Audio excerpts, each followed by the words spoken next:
Donc aujourd'hui, SIM est devenu la référence au niveau apivigilance sur la qualité de l'air. Donc ça sert maintenant d'étalon. Donc on pourrait comme ça penser que dans une zone industrielle, on est des gros pollueurs et on se rend compte qu'en fait c'est le contraire parce que justement on a vraiment une qualité d'air qui est très bonne, sans doute aidée par l'altitude du plateau. Donc on a placé au niveau la particularité des abeilles, ce sont des biocapteurs environnementaux, c'est-à-dire que comme elles vont butiner chaque fleur dans un périmètre d'environ 3 km autour des ruches, les fleurs vont capter les polluants au travers de leur pollen. Les abeilles vont venir récolter justement ce pollen et se charger des polluants qu'ont pu capter les fleurs. L'avantage, c'est que justement, comme les abeilles butinent pratiquement toutes les fleurs qui existent, on recense le panel avec la diversité justement végétale, le panel de ce que peut capter la végétation comme pollution. Donc ensuite, les scientifiques viennent faire des prélèvements pour mesurer justement et faire des recherches de polluants sur les abeilles. Donc on a quadrillé la zone avec des ruches de manière à pouvoir voir si justement certaines entreprises avaient des émissions que l'on pouvait retrouver dans l'environnement. La première des choses auxquelles se sont heurtés les scientifiques, c'est que justement les principaux polluants qu'ils cherchaient, ils n'en ont trouvé aucun.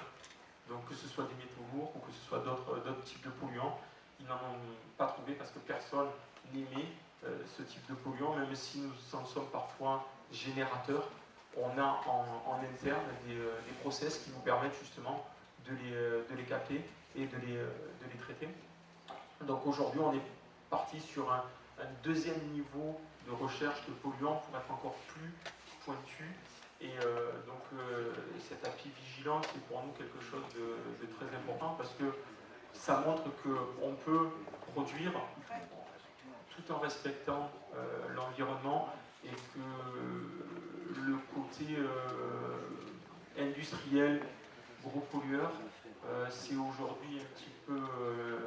je ne dis pas que ça n'existe plus, mais que c'est plus dans l'air du temps. Aujourd'hui, une entreprise se soucie vraiment, aussi bien pour ses salariés, parce que c'est pas valorisant pour les salariés de travailler dans une entreprise qui génère une nuisance sur son entourage, que pour ses clients, parce qu'aujourd'hui, nos clients veulent savoir dans quelles conditions on produit. Donc le système d'apivigilance est quelque chose pour nous de vraiment... ça nous permet de prouver ce qu'on dit. Mais je suis d'accord avec vous, simplement, nous, dans notre cartographie, il est vrai que nous avons des problèmes, surtout pendant les saisons estivales. Donc moi, ce que je propose, c'est qu'on interdise aux touristes de venir à Bandol et d'aller plutôt vers Sanarre, pour Saint-Cyr. Voilà. Je ne sais pas si ça va faire plaisir à vos commerçants. Voilà.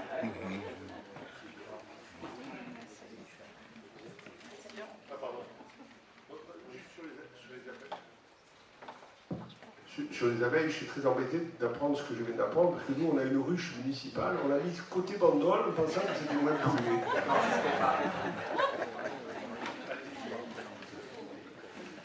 Je rappelle que nous sommes un certain nombre d'élus de la précédente mandature qui avons beaucoup cru à la zone de Signe, si bien que, en tant que membre de l'association Architectes Maîtres d'ouvrage Méditerranée, la commune de Saint-Cyr avait organisé, en relation avec M. Julien Tambo, les maires des communes concernées et Alexandre Doriol, à 2 reprises des visites d'une quarantaine, cinquantaine de professionnels.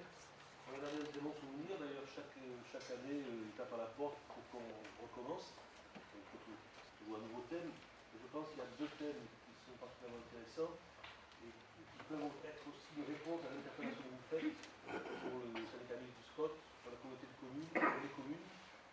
C'est la question de zone d'entreprise exemplaire et durable. Pour les entreprises, on leur souhaite d'être durables, mais pour que la zone soit aussi au sens écologique du terme. Et puis, il y avait des questions qui ont été fort intéressantes d'analyser, et les services annexes que vous proposez montrent qu'il y a matière à réfléchir et à échanger. C'est sur l'évolution du temps, entre le temps de travail et le reste du temps. Et c'est une réflexion réflexion que l'agence de la ligne de Toulon avait souhaité aborder à un moment. Bon, ça n'a pas pu se faire, mais voilà, il y a des pistes à explorer. J'imagine que si vous voulez mettre autour de la table les collectivités locales, c'est aussi peut-être pour prendre en compte vos ambitions de développement dans le cadre des documents programmatiques ou de prospective.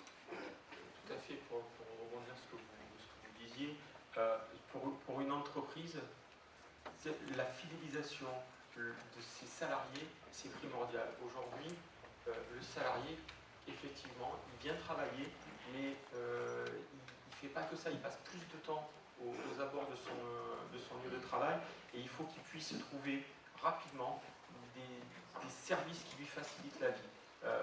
C'est toute l'idée justement de la conciergerie, c'est de permettre aux salariés que la vie soit plus facile en travaillant dans une entreprise sur le parc d'activité que si elle devait aller travailler sur une entreprise de la Béto ou d'une autre zone. Pour nous, ça nous permet tout simplement de proposer plus de services et de pouvoir être plus attractif au niveau des salariés. Donc effectivement, c'est quelque chose qui, pour nous sommes toujours preneurs pour se mettre autour d'une table et proposer ensemble des choses qui vont dans l'amélioration de la vie de nos salariés.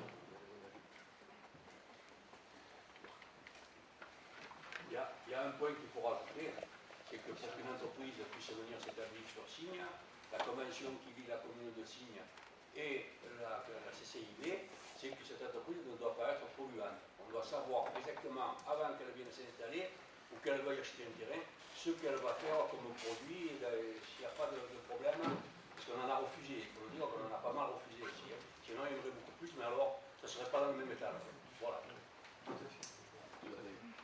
Et pour aller dans votre sens, même nous, en tant qu'organisation inter-entreprise, lorsqu'on a quelqu'un, même si c'est l'un de nos adhérents qui ne joue pas le jeu, qui va visiblement polluer, on ne va pas hésiter à aller le voir, lui dire on ne peut pas continuer comme ça, et si ça ne suffit pas, à aller chercher les pouvoirs publics. Ça s'est produit il y a 2 ans pour une entreprise de terrassement qui s'était installée sur la zone et qui avait transformé son terrain en déchetterie, ce qui était inacceptable aussi bien pour les entreprises en place que pour les collectivités qui gèrent la zone.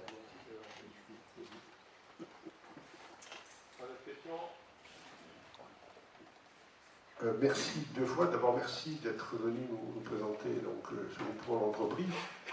Merci aussi pour, je le dis devant tout le monde, parce que je pense que tout le monde doit le savoir, pour l'accueil que vous m'avez réservé lorsque j'ai pris mes fonctions et toutes les explications que les uns et les autres m'ont fournies. Et je trouve que c'est un bel exemple aussi pour une communauté de communes ou d'agglomérations, peu importe, de voir qu'on peut partager beaucoup de choses et qu'on peut avoir des objectifs communs et des intérêts communs tout en étant quelquefois dans un monde concurrentiel.